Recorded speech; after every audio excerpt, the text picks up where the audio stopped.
I'm wondering if you can do me a little favor.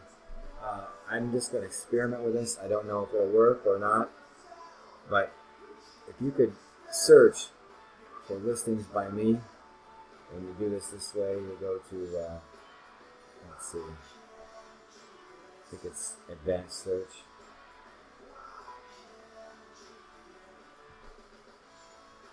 Oh, hate it when the computer's slow like this. Oh, come on. There we go. And then you come down here and only show items from 1962 TMS. You search, and all my stuff will come up. So what I want you to do is look for stuff that like has no offers, like this one,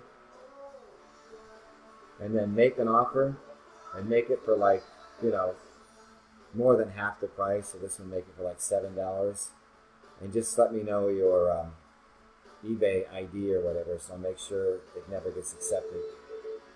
Okay? But I want to start seeing if that encourages more offers, if they see one offer is already on there.